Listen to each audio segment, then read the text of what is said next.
جب آپ احادیث کی سیرت کی کتابیں اٹھا کے دیکھیں گے تو آپ کو سارے کے سارے ریفرنس یہی ملیں گے. میں آپ کو فی البدی درجنوں سن ہجری بتا سکتا ہوں نبی صلی اللہ علیہ وآلہ وسلم کی ہجرت سے لے کر آج تک کہ جس میں بڑے بڑے ایونٹس ہوئے اور مسلمانوں نے اس کو ریکارڈ کیا ہوا ہے کہ یہ فلاں سن ہجری میں یہ واقعہ ہوا. مثلا یکم ہجری کے اندر ہوئی ہجرت، 2 ہجری میں غزوہ بدر، 3 ہجری میں غزوہ احد، 5 ہجری میں غزوہ خندق، 6 ہجری میں صلح حدیبیہ، 7 ہجری میں غزوہ خیبر، 8 ہجری میں فتح مکہ اور 8 ہجری میں غزوہ حنین مشرکین عرب کے خلاف آخری جنگ ہوئی.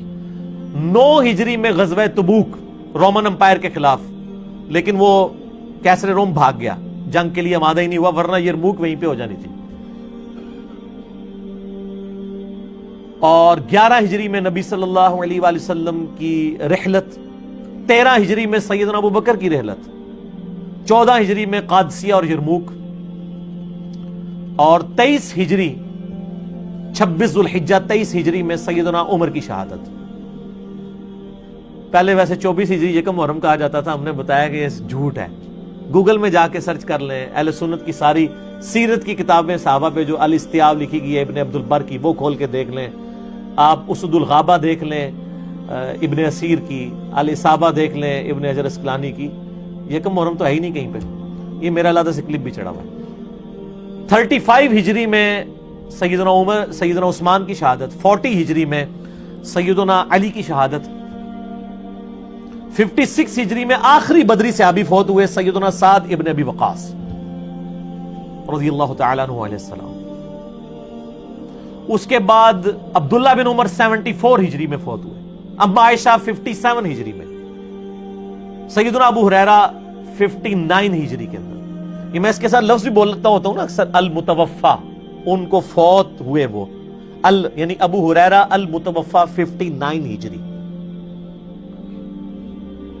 اسی طریقے سے عبداللہ بن ابی اوفا المتوفا 86 ہجری یعنی 86 ہجری میں فوت ہوئے.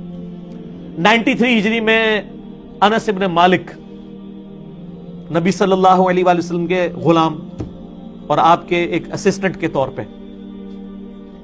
خادم کے طور پہ، غلام سے یہ زیادہ بہتر ورڈ ہے. اور آخری صحابی 110 ہجری میں فوت ہوئے ابو طفیل عامر بن واثلہ رضی اللہ تعالیٰ عنہ. بخاری مسلم میں حدیث ہے، آج جو بھی زندہ ہے 100 سال نہیں گزریں گے کہ اسے موت آ جائے گی. آپ علیہ السلام نے پریڈکشن کر دی کہ میرا ایرا 100 سال کے اندر ختم ہو جائے گا. اور واقعی آخری صحابی نبی علیہ السلام کی وفات کے 100 سال بعد فوت ہوئے ہیں. آپ کی وفات ہوئی ہے 11 ہجری کی ابتدا میں، اور آخری صحابی 110 ہجری کے اینڈ پہ ابو طفیل عامر بن واثلہ رضی اللہ تعالیٰ عنہ علیہ السلام فوت ہوئے. شیعان علی میں سے تھے، سیدنا علی کے قریبی ساتھیوں میں سے تھے. جنگ جمل صفین نہروان میں ان کے ساتھ رہے ہیں، ان کے بعد بھی اتنا عرصہ زندہ رہے. ابو طفیل عامر بن واثلہ. اس کے بعد آپ تابعین کو دیکھ لیں، حسن بصری، ابن سیرین دونوں 110 ہجری میں فوت ہوئے،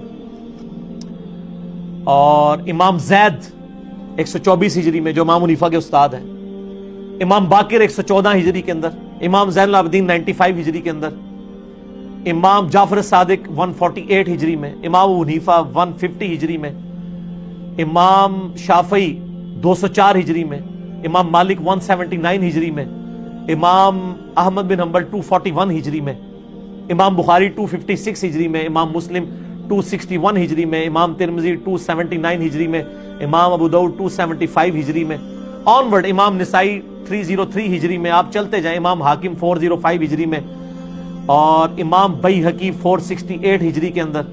اس طرح آپ آگے چلنا شروع کر دیں تو امام ابن حجر اسقلانی 852 ہجری میں، ابن کثیر 774 ہجری میں، ابن تیمیہ 728 ہجری میں، یہ مشکات جنہوں نے لکھی ہے 748 ہجری میں.